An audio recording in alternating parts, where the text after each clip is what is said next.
Fala pessoal, tudo bem? Seja bem-vindo a mais um PartnerCast. Estamos aqui com um convidado hoje muito especial, direto da Argentina. Mas antes da gente começar, quero reforçar aqui os nossos patrocinadores, o Partner PRM, a solução número 1 em PRM para você que está buscando aí construir o seu programa de parcerias. Não deixe de conhecer mais essa solução. O link está aqui nos comentários e na descrição do vídeo. E, de novo, se inscreve no nosso canal se esse conteúdo vai estar te ajudando a construir, a escalar o seu programa. Não se esquece de acompanhar, compartilhar e trazer aí pessoas que também estão nesse momento como você. Então, para a gente começar, quero trazer o nosso convidado hoje, direto da Argentina, e esse ainda é um episódio muito especial, que ele vai ser um mix entre português e inglês. Então, switching to an English now, I want to thank you here. You are listening PartnerCast. Welcome one more time here today. So, first of all, I want to thank you for our sponsor, Partner PIM, the first PRM solution here in Brazil and all the globe. So, I want to introduce you, Pablo. He's our guest today. Pablo, welcome to PartnerCast. Introduce Oi, yourself, Enrique. please. Hi, good evening. Hi, everyone. Thank you for inviting me. Thank you, Pablo. It's an honor to have you here. Please introduce yourself. Tell us about your experience. Yeah, so first of all, thanks again for having me on the show. I'm really excited. I hope this is a productive conversation and useful for the audience primarily. Forgive me, I'm not going to do this fully in Portuguese. I speak some Portuguese, but not the best to express myself on this. So that being said, let me just talk about myself. As I said, I live in Buenos Aires, Argentina. I am 43, and I like to say that I'm in partnerships since even before I graduated. Pretty much from my 23, I started working in channels. I almost all of my career worked from the vendor side of the business, and that's some consulting. If I go back to really my first job in IT and channels, I started working for an agency who supported Intel. So I started running the Intel Inside co-marketing program, where some of the resellers from Intel, based on how many computers they sold, they earned dollars in marketing funds. So I call those resellers, say, hey, you earned some funds. Let me help you do advertising. At that time, we still published magazines. So I called the magazines, designed the ads for the partners, and help them publish and generate demand. So this is like kind of my first experience, which is pretty interesting because that gave me a lot of perspective and kind of learned like really the traditional distribution model. That's how I started. Then through the years, I ran inside sales for Nortel Networks, which was acquired by Avaya. I also ran a little team of partner managers for them as well. And then after a couple of years doing different consulting and sales marketing projects for multiple vendors, I joined Oracle, where I spent 13 years. In the last decade at Oracle, I was responsible for their partner program framework, managing different aspects from the resale side to the services side of the partner program. Again, in a global position, so it gave me some perspective across the globe, and also kind of helped me transition from the traditional reseller model into the cloud era and the subscription economy. That kind of transitioned with Oracle as part of my career. And then in the last 2.5 years, I've been working for Ecosystems, which is a workflow automation company as well, where I'm responsible as well for their global partner program. So that's how I got here. Oh, great. It's a lot of experience. And you forgot about something, and I want you to tell for everyone here, the books of channel. I know you will tell a little more in the end, but that's important to get experience too. Yeah, absolutely. So this is actually a project I started after COVID. It's one of those projects that you kick off in that era. So I started this project more like, how can I share some of the experience, the knowledge of some of the books I've read in my career around partnerships? I think we all learn, especially around partnerships, but from all angles, we all learn through books. That's one of our primary, ways to learn. Then, of course, there's structured learning, But I think in partnerships, there's not so many books. So when you find one that's interesting, I really kind of like to use the knowledge from people with a lot of experience. I think through time now, of course, we have this type of partner casts and content in social media. But I really wanted to get into the bookshelves of some of the expert leaders in the industry and really understand how their mind works. And I think usually that happens from experience, but also from books. So in this project, I share books from different experts in the industry that are curated recommendations and trying to really promote primarily partnerships related books, but also some of the business books that can help us kind of be better professionals. And then in the past year, I've also worked on developing a course, which it's now live for a couple of weeks now, which also helps other partnership professionals get started in really in our world and learn the essentials of our profession. Great, Pablo. Thank you very much for sharing. And starting the subject for today is partner enablement, the importance of partners, understanding your product end to end. For you, Pablo, what is the importance for your partner know about your product, and how to build the partner enablement to work with that and to how can I say give your partner what he needs to sell your product? Yeah, so I think when we think about partner enablement, I believe, of course, the first answer that comes to mind is think of training, and that's probably the core. With all of my history and my background running programs, I like to say that for me, partner enablement will be a lot more. So I'd like to kind of put in the same bucket things that are not just sales training and technical training, but even the existence of a formal partner program as part of you enabling your partners to actually go to market with you and together. I think that includes from technology, like offering demo services or sales tools and sales resources. Also help them get technical support. So I think I'd like to kind of look at partner enablement from a wider lens and everything you need to provide to your partners so they are ready and can represent your brand in the market accordingly. For me, that is kind of what I understand as partner enablement. Perfect. And for you, what's the difference between having partner register and having partners true enablement to sell? You bring to us a few tools you can use, a few touch points you can make with your partners, but what's the difference for you and when you having a new partner and you have a truly enabling partner with you to sell, to do, to your customer grow with your product? Yeah, no, that's a great question. For sure, it sparks a lot of ideas.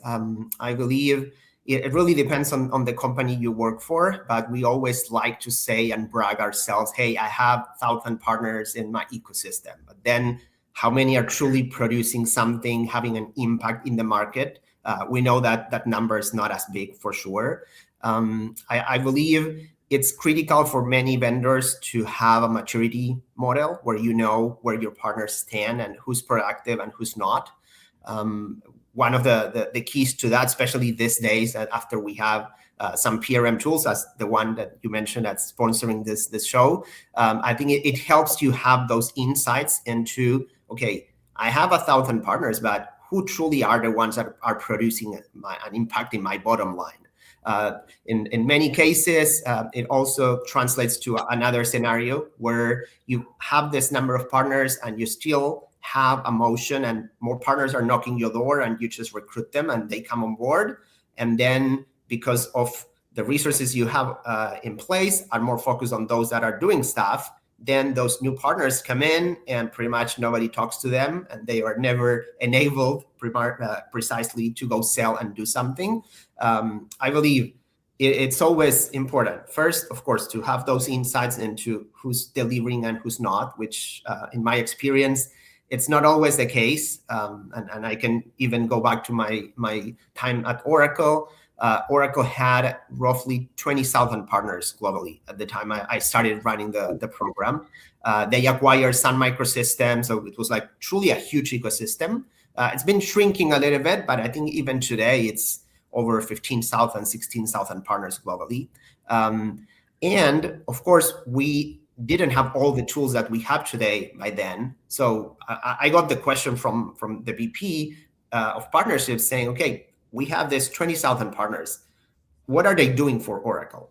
And the reality is that many times we couldn't tell because we didn't have the right tools. Of course, you know who the partners are that are selling and kind of those that are more visible and present. But then even at Oracle, which still is a paid, like a fee-based program, so partners pay to be called a partner, and still the company doesn't have the full clarity on why these partners are part of the ecosystem because they don't show up in any report, so they don't have revenue, they don't have certifications, you cannot see sales badges. However, they're still paying a fee and they are there because probably they see value, it's just that you don't see it.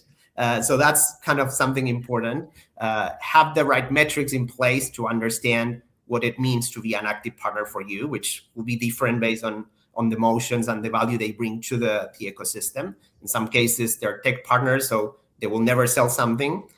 In some cases, they are delivery partners, so maybe they have a strong certification history, but they don't have sales, and I can keep going. But these are just like a few angles that for me are important. So have this maturity model, understand who's doing what. Don't panic, know what each and every partner is doing for you, but you should have the right systems and intel in place to understand, because that's what's going to help you then grow and provide the right benefits and enablement to them so they are actually more productive. It's just like a few ideas. Plus this scenario where many vendors just continue to recruit partners and never have the right resources or not even a self-service model to nurture them so they can be productive. So these are just a few thoughts on enabling those partners. Perfect. Nowadays, I can see a huge movement from companies investing in partner acquisition, but they forgot to look the inactive partners. You tell me about Oracle, and I like that. But for you, when we connect enablement with the inactive partners, it's a way to active those partners and try to grow with them, start to generate some business with them. How you look at that and how you connect this? Let me check. Is an active partner? How to accelerate and become the inactive partner? Yeah, no, that's a great question. I've seen different ways to approach this. I believe a very powerful model that some vendors adopt, of course, if you have the resources, is that there's actually a dedicated team. So even if you have a partner management team who's working with those existing relationships, when you recruit new partners, you have maybe one person in the country or in the territory who's primarily assigned to incubate this partner. So it's from day 0 to day 90 or the first 6 months. So it is more of a structured program where you have a checklist. You can tell each and every partner, of course, you profile them. So when they join your program, you know what they're trying to accomplish, and you can design and execute a program on exactly enabling them with the right things to get started on. Knowing how to sell your product, how functions and features work, then understand how they can access to the sales resources that you build for them, how to run a demo, how to do prospecting, so that you can kind of get started on the selling side. And then eventually that grows as a partnership. But I've seen some vendors very successfully run this incubator or dedicated partner managers just to do enablement for net new partners. I think that's for sure an interesting area. And then in general, I think if we go into enablement across the partner life cycle, we can talk about different ideas. But I think we can keep that for the next part. Great. When we here in Brazil, we have a problem. People difficult finishing a course, finishing the content. We put there 10, 6, 8, 15 videos about the product. We got a problem that they don't finish. I don't know if you're already passed for that, but here we got this problem. How to engage my partner to finish the training. I know if he got a support, it's easy to him to access, to consult, to chat, WhatsApp, everything else. But training is the most effective enablement partner with the product. You can give him technical training, commercial training, but how to engage my partner with that? I don't know, some reward for him, something like that. I don't know how you see that and how to solve that. Yeah, no, I think consumption of training and enablement is always an interesting area and a challenge for many vendors. Let me just throw a few angles from my perspective. First, I think I'd like to say that we should work with partners and partner employees more of where they spend their time versus just force them to come our way. And that's how life happens. I mean, you spend time on social media and WhatsAppy, and if you have a way to reach that user where they are on a daily basis, you have better chances to be successful in getting their mind share and their time. So that's kind of one angle. For example, many vendors find useful that when they're doing their events, their marquee events, or like when all the people come once a year, then you do very special training that 3 days. So if they come in, they can use that time because they're there, and that way they can leave with a certification. So that's something that I've seen. And then any type of, I think, in-person event you have, I will always kind of encourage to use that time for doing some training and even certification if some of the technical people are there. Sometimes you can partner with other suppliers or some other company. So maybe they're not in your own event, but they're attending an IT event in Sao Paulo. And then you can go there and try to do something. So my first tip is be present where the people is present. I believe sometimes as we kind of focus on the vendor side, we have a trend to forget that in order for the people to get trained and get certified, it is time for them. So sometimes we feel, oh no, training is for free. Maybe depending on the vendor, you charge for the certification, I don't know, $200-$300, and you give them vouchers because they're a partner. So sometimes they don't really pay for that. However, if you think, put yourself in the owner of the partner, if it's a small and medium-sized company, for them, there is a cost to allocate a very expensive technical resource who is building hundreds of dollars to the customers because they are on site in the customer office. Now to put that person off and go take 1 or 2 days full of training and then get a certification, that is a lot of time for them as well. So I think we always need to balance and put ourselves in their shoes. That's why I'm saying use every opportunity to be in the places where they are. I think you need to optimize whatever training you have. I've seen companies that kind of take internal training for their own people and just put it out there in an LMS, a learning management system, for the partners to go use. And there's no translation into the partner words. There's no consolidation. So if you're doing training for partners, make sure that this is relevant for them, so it really resonates and help them. Package it in a way that consumes the least amount of time for them, for sure. I can give numerous examples of, there's a sales batch, means that in order for the partner to sell my product, they just need 3-4 people to go through this sales training. Okay, how long is this sales training? 6 hours. Okay, that is probably not something that a salesperson is going to go through. Of course, you need the partner to be familiar with your product. But on the other side, really, will you spend 6 hours watching a video of someone teaching you stuff just to go sell a product this day? So just kind of put yourself in the partner's shoes. And I think if you will consume that training in your own personal life, probably that means that a real salesperson or technical person is kind of able to consume and go through that in their life as well. It's kind of, they're real people just as we are, and they have a boss who's asking, hey, go solve this problem. So we just need to be conscious of their time and their money. Perfect. I love that, Pablo. Give to your partner what you consume too.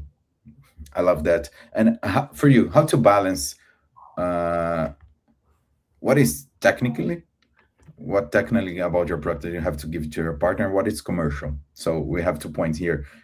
You have to enable in your partner to sell. That's important, and that we want that he do in the end. But we we need that him sell what he know what to do with the product.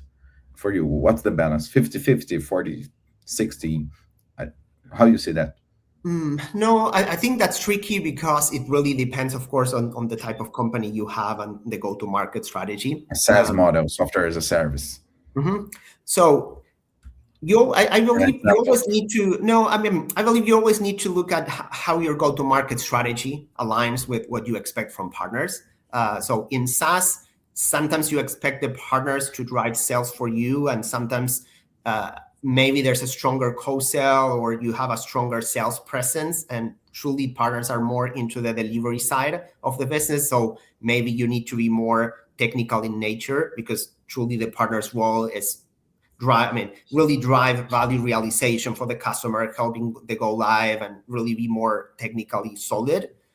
So I don't know if I can give you a 50-50 or a percentage. I believe you need to be conscious. Again, any sales training should be very basic, simple, no more than maybe 2 hours or so.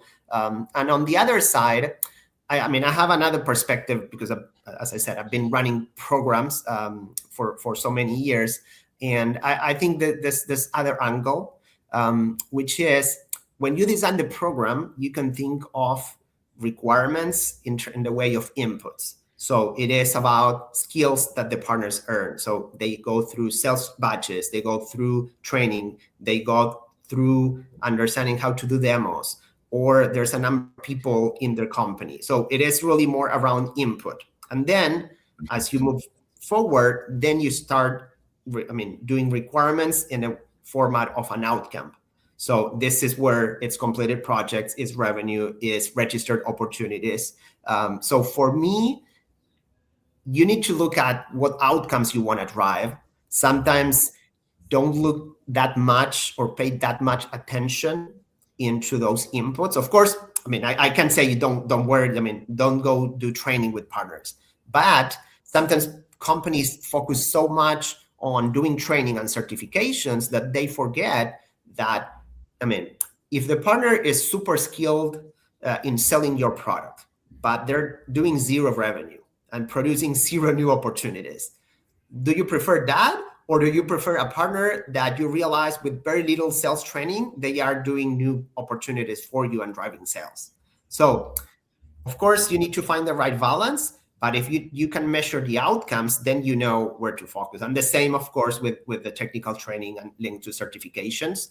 I think many companies spend a lot of time trying to make sure that the partner is certified and technical and everything, and they're just not doing customer satisfaction service to the clients.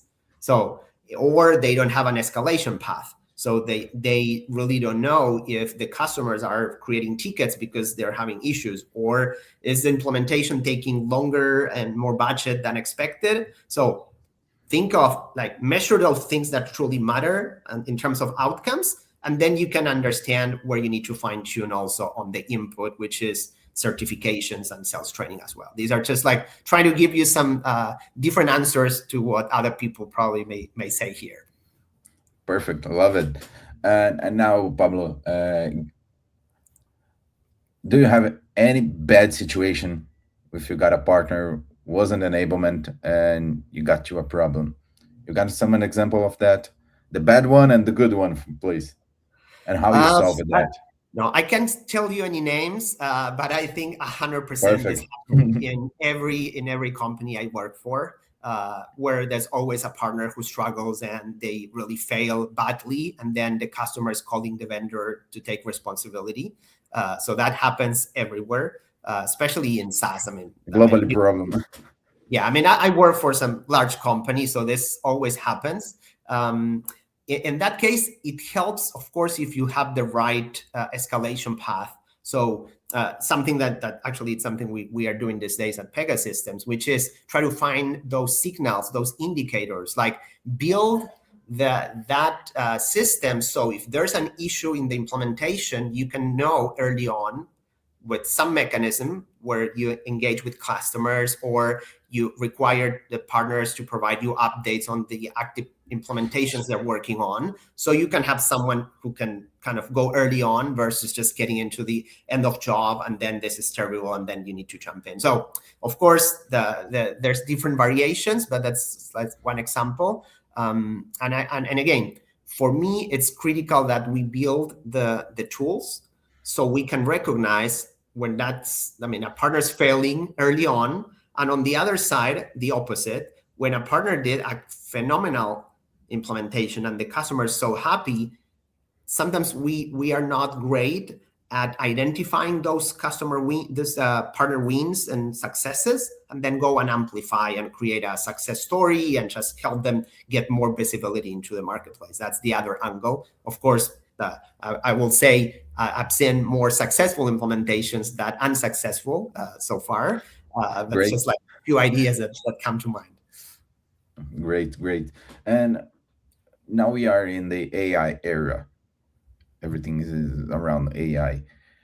How do you use today AI to enablement your partners, and then how to grow with that and process training and most touch points with your partner? Mm-hmm. Yeah, I mean, I honestly, I don't know if I have the best answer around AI impact because nobody has it yet. I think we're all kind of trying to learn on the fly and see what's happening, what's working, what's not working. I mean, a few things that I see happening right now on AI and impacting training.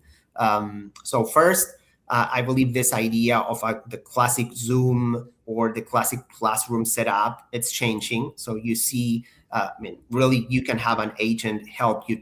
Help you get training a lot more customized, even accelerate. So I'll give you a perfect example. Sometimes you have a technical person going through a certification or a very technical training. It is 12 hours of training. Then if you can have an AI tool that actually it's kind of a personal coach, sometimes they just realize the person knows half of the content. So you don't need to spend 6 hours through training and content that you already know, and you can just skip to the next. Sometimes because you need to force people to just watch the full 1 hour video to mark as complete, then you don't have that functionality. So that's kind of one first thing that I see happening is getting better in the enablement tools. So you give them the chance to really engage with content that they really need. And of course, that gives you a lot more context. I feel we are going, even if I'm not seeing this fully happening, I believe, especially on the technical, support side, you're going to have much better ways and much more effective ways to provide feedback to a person doing an implementation inside. So they can talk to an AI that's going to help them get better responses versus just creating a ticket and then someone will respond the next day and so on. So that's one particular impact that I see. Another thing that I realize it's becoming more and more interesting for partners is around all of this automation that's happening. I think this is half AI and half automation tools that are out there. You are able to show the full progression. So give an example. Deal registration these days, there's vendors out there and there's technology vendors who are providing the technology for other vendors to use it in their programs, where you just send a WhatsApp or you just drop an email or a voicemail into some machine. It's going to do the deal registration for you. Then the same system is going to populate most of the fields, and if they don't have any insights, will kind of prompt you to provide what's missing. Then you get the deal registration done without forcing you to go into the vendor partner portal. Then, for example, in 15 days, it's going to just prompt automatically an email, say, hey, what happened with this deal reg? Is this closed? Have you solved it? Great. It's now becoming an implementation. So that triggers a series of inputs and prompts to know what's going on with implementation. Once it's live and you say, oh yeah, it's done, it triggers a survey to the client, captures feedback, then even goes one step further and is going to ask you, hey, would you like to create a success story of this win you just completed? And it's going to pretty much pre-populate a success story with the vendor information and you as a partner, and show you, hey, are you comfortable with this? Oh yeah, this looks perfect. Has all your branding, everything in place. And then that automatically goes into the partner profile in the public listings, like Partner Finder tool, so that it becomes external right away. All of that process, there's vendors like ServiceNow, for example, that I've seen that in events a couple months ago. They already have that model. So partners can get that kind of automation and functionality from AI, which enables the entire go-to-market, like from the deal registration all up to a case study being published externally in their profile. So just to name a few things that are already happening linked to AI and impact in partner enablement overall. Oh, great, Pablo. Love it. Another question. You give us a few examples here, what you have to do, a few examples for partner enablement, training, support, tickets. I love them. But for those who are listening to us now, steps by step, where to start? What for you? What's the main goal today I have to do for enable my partner? Training, articles, WhatsApp support, or tickets in app. I don't know. For you, first step, this. Second, let's put here three principal steps for you for partner. Yeah. So for me, the first step, like round zero, always is to go back to your go-to-market strategy. So I'm a big promoter because, as I said, I run partner programs, and sometimes you prefer to just jump straight into the design and kind of think of tiers and training and stuff, and you don't spend all of the time needed to really be aligned with the go-to-market objectives. So for me, it is always important to go back to the roots. Spend time, of course, with your executive team, but also with customers if possible, and partners, to understand what is it that everyone needs, and then look at what outcomes your company is asking you to deliver. I believe it's not always the same. I mean, many teams are 100% laser focused on driving sales. So truly, you have just one single outcome you need to drive, which is drive sales. Then if that is your number one and number two and number three KPI, then you need to think of enablement 100% as back to your order. So you need to do sales training and prepare that. I think you need to create the right sales assets and resources. So have presentations, pitch decks, competitive information, be able to provide like a package, like a campaign or sales in a box type of toolkit for the partner to go then outside and do demand gen for you. And then usually I believe that includes access to the technology. It depends, of course, if it's SaaS or on-prem or what type of product you are selling, but you need to enable the access to the product so they can do either a generic demo or a custom demo or a proof of concept. So you need to enable all of that, and probably in that order: sales training, sales assets, access to the technology, as kind of the trifecta to run a sales motion. If your go-to-market strategy is not 100% on sales, and maybe you have other goals, I'll give you an example: client satisfaction, because you want the partners to be really driving value realization, and they want that customers truly use the SaaS and consume the SaaS product they're paying for. Then in that case, you need to spend more time on the technical aspect, but not forget about talking to the customers and measuring those activation steps. Sometimes I believe that it's probably the last thing I'll mention on this one is, in one side, you need to build the capability. So you build the training and everything else.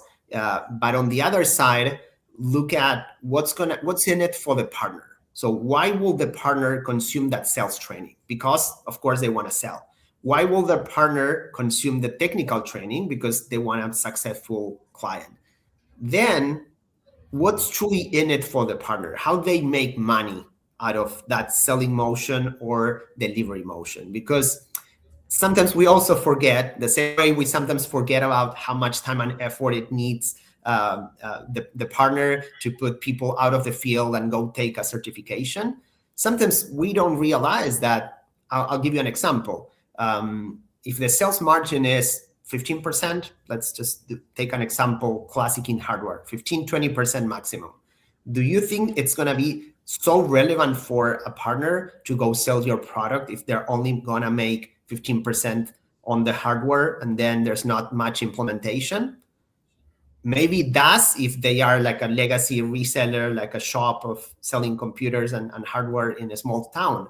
But then if their go-to-market model is more to charge for services, then think of how incentivized the partner will be to consume all of that training and all the assets that you have. I'm just trying to give you a different angle because sometimes we just focus so much on the vendor side that we forget about the partner economics. That's, for me, it's a theme that every time you design partner enablement, I think you need to go back and rethink exactly why will the partner invest his time and resources in going through all of this if you don't kind of give them the right incentives as well. I'm just giving you different angles. And I love it, really. You changed my perspective. Thank you very much. And for you, how to connect the go-to-market? I know most of the company, the go-to-market strategies stay on the marketing team. So how to connect with the partnership team? Sometimes it's in the different business unit. So how to connect that to, and you give to your partner the go-to-market strategy? Yeah, no, that's a great question. So in my experience, every time we need to design a new partner program or enhance an existing partner program, including enablement and all the resources, we usually need to spend time first. Of course, every executive that you have in the company, it depends on the size. Maybe it is your CRO, it's chief revenue officer. Sometimes partnerships reports into the financial roots. Sometimes we report into sales. But also a very key stakeholder for me, it's always talk to product teams, because usually the partner strategy, and this is an interesting perspective too. I believe the partner strategy comes only after the product strategy. So let's just put an example. So this particular software that we have that we want to sell in the market, you need to know who's the ideal customer profile. So what type of, what size of customers we're targeting? Is it mid-market? Is it large enterprise? In what territory? Is this in Acre in the north of Brazil, or is this in Latin America? So the product strategy is what truly dictates how the company wants to go to market. And then that triggers how your partner strategy needs to happen. Because now you know, okay, I need coverage, so I truly need partners who can help us sell in specific territories and specific customer segments. Our product is very unique, so the customers in the healthcare industry are probably our best target. So I need to go work with partners who have skills in the healthcare market. So in that case, then again, you need to start with the product strategy, so then your partner strategy can align to that, and then you can start planning your go-to-market and plans on kind of the partner program and enablement and everything else. But that's for me, again, product teams is one of the key stakeholders. And then I think in partnerships, the truth is we need to talk to everyone. I couldn't say, oh, just go talk to this person. You need to engage with sales because, of course, they're critical. You need to talk, depending on the size, maybe there's a customer success or a support team, because back to our first part of the conversation, if partners need to drive consumption and make sure that projects go live and customers are happy, you need to know if there's escalations to the support team or how many tickets are being opened by the partner. So you need to go to that team as well. I always like to say you still need to talk to customers, at least at some point in the definition and decisions of your partner program. I'll give you an example. Sometimes as part of your program structure, you come up with a specialization and expertise, or call it a competency, because you have 10 products in your portfolio. And then customers need to have a way to know who's the expert in each one of your products in the portfolio. And sometimes what you believe is relevant for the customer, maybe it's not that way. Maybe it's not as real as you believe. So maybe they are not as interested in making sure that they have 50 certified people if they have 10 successful projects in the industry they work for. So again, try to balance what customers expect from you and from the partners as part of the equation in terms of how to design everything. Perfect, Pablo. And I wanted to tell us, I always like to ask that, the bad moment in your career, you work with partnerships and you got a problem, you don't know how to solve, what you did, the bad experience. I always like to listen. I loved everything you told us here. And what is good experience was a excellent knowledge. Thank you for that. But and the bad, what happened in certain moment of your life, your career, you look at, oh my God, what I do now, and how you solve that. I like to that kind of approach. Mm-hmm. Yeah, no, so that's interesting. I mean, there's different stories that come to my mind. I believe kind of from partner stories. I like to say that, I mean, and not just with partners, like everywhere, you can't ever please everyone. So every time you design something, there's always going to be a percentage of people that don't like it or doesn't resonate with them. So be prepared, because there's always going to be someone who complains. In my story, I mean, some bad scenarios that I've seen happening is around trust. Because again, back to what I said, partners make an investment to partner with you because they are allocating people, time, resources. They really are making a decision on partnering with you. And sometimes I can go back to the sales process where you create like a deal registration. And this happened, I mean, I can't give names, but happens a lot, where partners come in, register a deal, and then either you reject it, or even if you accept it, then they realize that the company was taking the deal direct after all. So partners in that case are very angry because they spend time and effort to try to nurture a specific opportunity, and then you as a vendor, you just go direct and they're kind of out of the equation. And I've seen many partners being upset for those. So how I solve for those, I don't think there's a magic answer. Of course, I wasn't part of the sales team to stall that opportunity, but you just need to go back to the drawing board, think of some creative ways to have a program with the right guardrails and kind of drive the right behavior from the beginning. And I think in partnerships, you always need to spend time with everyone and try to kind of listen to all the parties and really build that relationship. And if there's no trust, or you break trust at some point, it is hard to recover, and it takes a lot of effort. That's just like one example that comes to my mind, and that happened many times. Another story that I can share, probably with a positive outcome. As I said, I spent like 13 years at Oracle, so it was a lot. And there was a time that I felt like, okay, I've done as much as I can, especially because I've always worked overseas from Argentina. I didn't kind of expect to move to the US and have the kind of change my life that way. And of course, I did as much as I could. Then there was a moment where, okay, it's the time to go somewhere else. And probably I went through this impostor's syndrome, where you said, like, truly, do I know about partnerships, or I know about Oracle doing partnerships? Because you're just so attached to one company and one style. So when I joined Pegasystems, a couple months after I left Oracle, for me, that was my kind of my aha moment, where I realized that the challenges in partnerships, most of the times, I don't want to say are the same, but are very similar. And as you drive that experience and you solve some of these challenges in one company, probably a lot of what you learn is going to be applicable to some other company, especially of course, in a similar size of business. If you go from a very small company to a large corporation, maybe it's different. But I do believe in partnerships, most of the challenges like channel conflict, like how you do run effective enablement, how you can understand who's performing within your ecosystem, how you can have the program in place to differentiate those good partners from those who are not as great.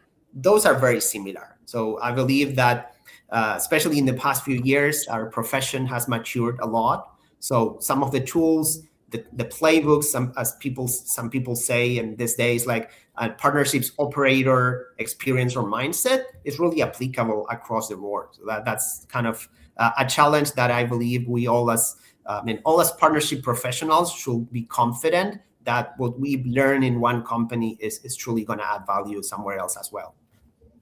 Perfect, Pablo. And look for the future now. How do you see the evolution of partnership professional? We work with a partnership many years, and it's changing too fast. AI coming to change everything, but one thing for me isn't change is the relationship, this contact face to face that AI never can substitute. So for you, how to connect professional AI and looking for the future? Yeah, that's, I guess, the question of the $1 million question these days. We are all kind of running from different angles and try to find what's going to happen next. My perspective on the impact of AI is, first, AI is here everywhere. And I see kind of different phases of adoption as well. I feel that we as human beings, as like people, everyone is now using ChatGPT to do stuff just for your personal life. Even like you don't know how to answer to one of your friends' message, and then you just put it into ChatGPT and say, hey, help me respond to this person. Not to mention, of course, doing documents and creating presentations and creating content, helping you learn new stuff. So I think that's happening, and we are already using AI in our day-to-day life, even if the employer of record that you are working for right now is not fully supporting some of the more kind of enhanced ways to adopt AI. So that's the first thing.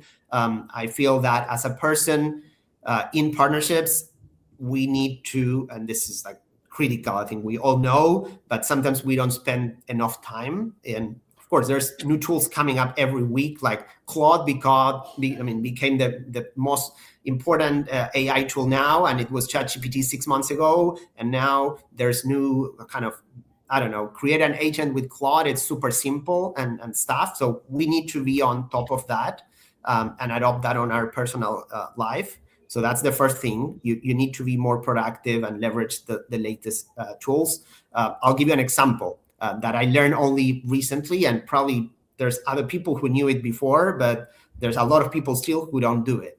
So there's this tool from Google where you can put a presentation, a PDF, notebook LLM. So you can put any asset, even a YouTube video, and can do a summary for you in audio.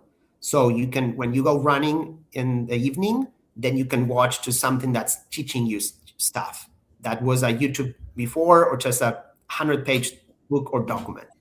Then that can also create slides for you.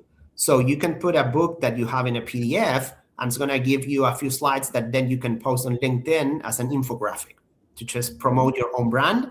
Of course, you can do this for the company you are working as well, if they allow notebook LLM to be used. So first advice is start using some of this new cool stuff for sure in terms of tool. Then another angle I'd like to talk about these days is I put kind of in the same bucket like automation and AI, because I think those kind of work together. If I was working in partner operations these days, I don't want to say I'd be worried completely because I'm going to lose my job tomorrow, but I believe you need to be an expert on any tool that can help you automate and be kind of super conscious. And for me, that translates into the other part, which is more than ever, we need to know the business, like try to understand like the core of the profession, how partners make money. What is my company go-to-market strategy? Because sometimes you are just so narrow in your job that, I don't know, you're a partner manager. You need to ensure that 5 partners that are part of your portfolio make this quota. But how that connects with the company strategy? What are the full outcomes that the company is looking for? Get this bigger picture. So even if you are a partner manager, or if you're in partner operations or in partner sales, can try to understand the logic of the business and how partnerships work overall. I wrote something in LinkedIn a few weeks ago where I said, try to change the mindset from execution to judgment, because if you just focus too much on the execution side, you don't really understand how things work, and execution can be replaced by AI already. So you better spend more time thinking about the full business, why things happen the way they are. And that's also one of the reasons why I hammered with this idea of put yourself in the partner shoes. Like, there's a cost for them to do this. There's partner economics on the other side. So kind of put that hat on, get that bigger picture perspective, because that's one of our values in the marketplace as partnership professionals, is kind of understand the strategy. These are things that AI is not going to be able to replace, because even if you can automate the full flow from deal registration all up to the creation of a case study, if you don't know which partners are the right partners that you need to go talk to, develop a relationship, back to your statement, and have that trust built with them, nothing is going to work. And our biggest value, I believe, these days, and will continue to be, is we are people. There's people doing business with people, and a lot of things will still happen because you know someone, because they like you, and because you have that relationship as a professional and as a business person doing business with one of the partners in the market. Perfect, Pablo. My last question for you, and I think you already answered, but nowadays we can learn about AI, we can learn about any and many tools we got today. For you, what is the essential for a partner specialist, a partner manager, a partner executive? What we have to learn? Know about AI. Like you said, AI can substitute us in automation process, but what we have to learn that not AI can substitute to us?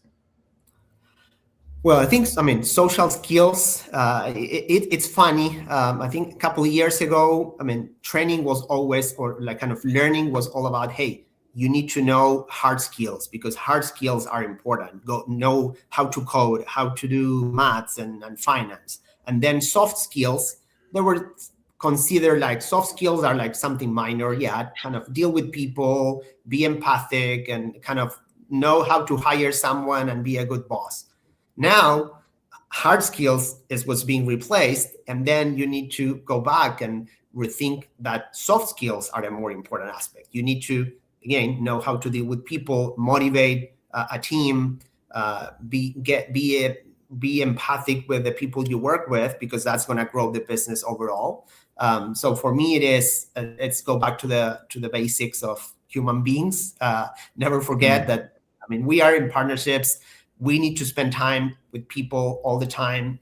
Any on-site event that exists, I will just try to go and spend time with partners, with colleagues, with clients, anyone you can, and really kind of continue to nurture those relationships. Probably it's an obvious answer to your question, but I think it's more important than ever. Along with learn the strategy, learn how, I mean, why partners do business with you as a company. That is the other basics. Like, I understand like the bigger picture, for sure. I think those two are kind of combined, are part of our strategic assets in the future as partnership professionals. Perfect, Pablo. Last minute, last tip is with you now. It's your moment. One last tip for us. I think I've gone through a lot. I hope this wasn't boring and was kind of at least giving you a different perspective. I started this project that, it's called Books of the Channel. I think we still everyone in partnerships sort of comes from different places. Some people come from sales, some people come from product, some are engineers, some are marketing people, and we all come into the partnerships space. And I believe we need to know the basics, so speak the same language, try to get educated on things around partnerships that you don't know, so you can really be aligned and understand how we got here. I'll tell you an example that it's part of the course I developed, but I still believe not many people know this story. Some people like to say that the channel, as we know it, started in 1981, which is when IBM announced their first personal computer, which was running Microsoft's operating system.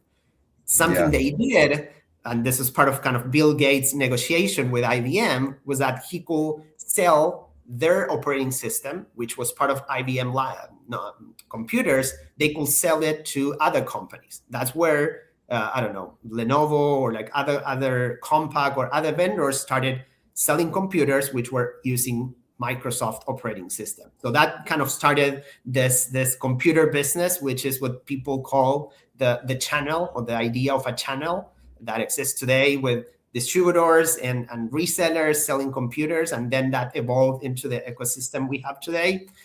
So that's kind of one story that not many people know, but still, and this is interesting, the computer reseller business didn't change that much. This after like 50 years, you still have a distributor who's working with a wholesale reseller or some small shop in your little town who's selling computers to you. Some vendors, maybe they're selling direct, but most of the cases, they are still selling through a shop. So that dynamic in the partnership space hasn't changed. So if you know this story and similar stories, you're much better prepared professional to handle everything that happens in partnership. So I like to say, kind of read some of the books that are out there, get kind of as much as formal training as you can, aside from watching podcasts like this one and learning articles and going through kind of a lot of the assets that are out there around partnerships these days. Perfect, Pablo. Again, thank you very much for your presence here. I learned a lot, and thank you very much. See you. Well, thank you, Enrique. It's been a pleasure. Thank you very much to stay with us. Don't forget to subscribe. Switch into Portuguese now. Obrigado por você que ficou aqui com a gente até o fim. Não se esqueça de se inscrever, compartilha esse vídeo, ajude aí alguém que também está construindo um programa de parceiros. Foi um prazer. Até a próxima. Mais um PartnerCast encerrando aqui. Obrigado.